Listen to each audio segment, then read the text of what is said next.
Hello and welcome to the Kit Kat Katie Show. Okay, so the noise in the background, my daughters are taking baths. So, as you can tell, I'm starting to feel a little bit better. If you can tell by my voice, I am starting to feel a little bit better.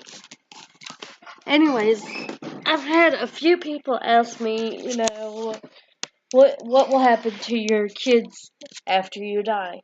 Well, to tell you the truth, everybody, I have not given it much thought. So, because of that fact, I've been kind of like wondering. I'm not a religious person at all. I believe everybody has their own faith. Um, those believe in God and everything. Uh, at one point in my life, I did die for like 2 seconds, but it was the longest 2 seconds I ever felt. And to tell you the truth, they had to shock me and everything. It was horrible. But the bad thing is I don't remember seeing God. I don't remember seeing Jesus. I don't remember seeing any of that. The only thing I can tell you I felt was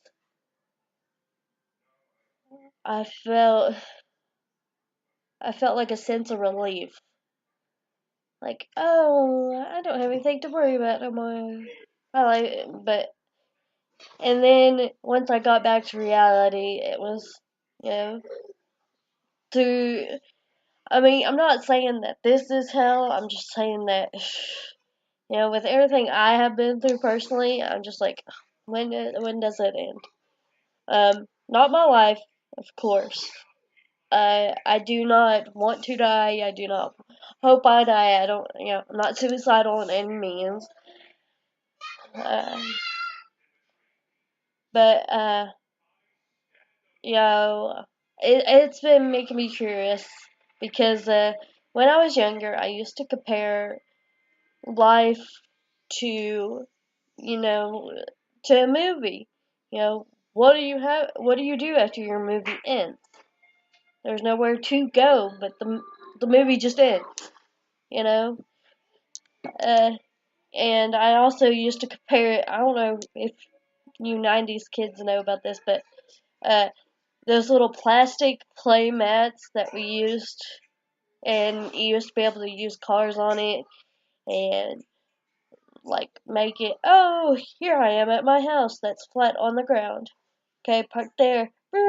Okay, now I gotta go to the gas station. It's right there. It was a little plastic mat, and you used to be able to use your little like Hot Wheels and stuff and put on it. Anyways, I used to compare that. God was controlling all of us, and oh, let's place somebody there. Yep, this is gonna happen. I used to compare it like that.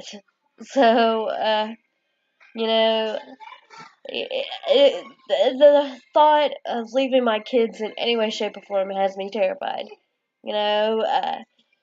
Recently I've been making sure that my health is getting better. I try to make sure that I spend as much time with them as I possibly can. Um,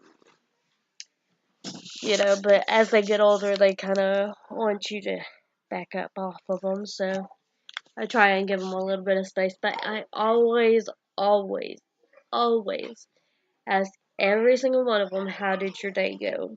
And I listen. Now, I...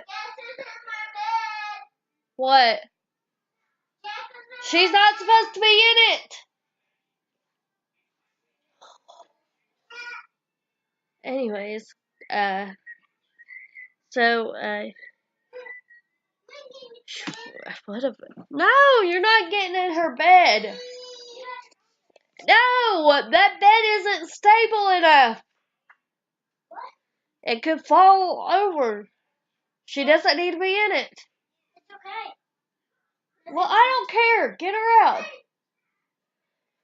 Oh my god, my kids. Okay. I always heard that if you did not, one of the signs is that, one of the signs of suicidal are, I guess,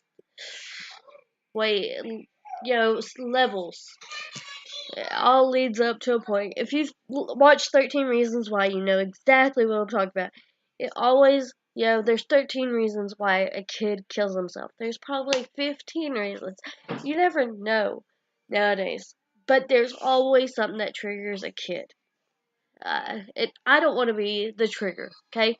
I want to know what's going on in my kids' lives, and I demand to know. So, I make sure that I go eat lunch with them and get to know their friends too. If I don't approve of them, I let the teacher know the reason why I don't, and stuff like that. So, and I don't tell my kids I'm gonna go eat with them that day. I quit. I wait and surprise them. See, this is my life. Anyways, so I don't see a point in telling them because I want to surprise them. I want to see how they are doing without knowing I'm there. So, and I don't hear anything negative about my kids. Not ever. And of course, no parent wants to. No parent wants to hear, oh, well, your child did this yesterday. Nobody wants to hear that. But the fact of the matter is it would be best if you did. Like my daughter's bully. Yeah, I told her mom straight up. I was like, maybe if you disciplined her. There are ways to improve parenting. And don't get me wrong, I'm not the perfect parent. I don't plan to be. I don't want to. I don't want to be the perfect parent. Because if I was the perfect parent, then what? I'd be bored. So I like the chaos. I like the craziness that comes with being a mom. Uh, I don't mind. I don't mind the chaoticness. I do. It does get stressful when you have to take, 4 kids to doctor's appointments of your own. And why is the doctor looking up there? What's up there, Mom? None of your business. None of your business. None of your business. And of course, I have 4 girls. So, I mean, it's just crazy. Get out! I can't get my clothes down. Okay, well, ask one of your sisters. Go.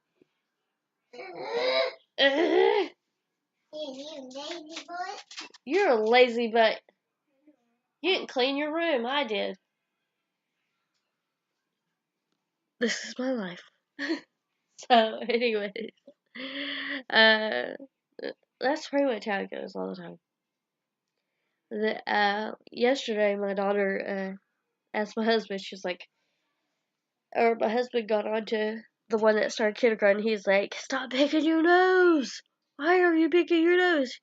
She goes, "'Cause it tastes like cotton candy." What did you eat today? Nothing. And then she started bursting out laughing. And he was just like, what? Oh, by the way, NASCAR fans, I do have to correct myself. My husband caught me, and he was like, Austin Dillon did win a race. Okay, well, a huge shout out to Austin Dillon. I'm sorry, I messed up. Quit screaming! Quit screaming! We can hear your voices just fine. Don't come in here crying. Anyways, so I had to make that correction. He waited until after this was done and over with to quit. After this was all done and over with, to actually say something. He was like, "Oh yeah, by the way, your little podcast, you messed up a little bit. You could have just said something to me while I was there." Well, I just don't want to interrupt you. So he has currently quit his job. He quit his job. I think it was yesterday or the day before. And we sat down and we discussed it. It wasn't a rash decision by any means. He had messed up at work and he thought he was gonna get fired anyway. So we sat down and he was like, I see what you go through every day. I know my time is running out. Thank you. He understood, the stress that I go through every day trying to get all four of my kids up at 6 o'clock, get us out the door before 7, if that. So he sees what kind of stress I go through, and then trying to make sure the house stays clean. You know, uh, Usually I like to wait until nighttime to do all my cleaning, but now it's just to the point where do it while you can. So, and my anxiety and depression is a huge reason why he has quit his job, because it was very, very stressful. I had so much anxiety, and I'm really depressed. I lost my mom when I was 21 years old. I had just turned 21, and I wasn't. My whole childhood consisted of me not being a kid. From the age of 9, I was never a kid. I knew how to buy groceries at the age of 9. Okay, with the little paper food stamps. Okay, so my mom had breast cancer, lung cancer, and then it turned into brain tumors. So, I had to help her through all that. I did have 2 older sisters, but one lives up in Massachusetts, and the other one just, she was always into something. Well, mainly trouble, but she was always she was always elsewhere. So uh, no fault of her own. Sorry. So I had to take care of my mom full time. Anyways, my time is running out.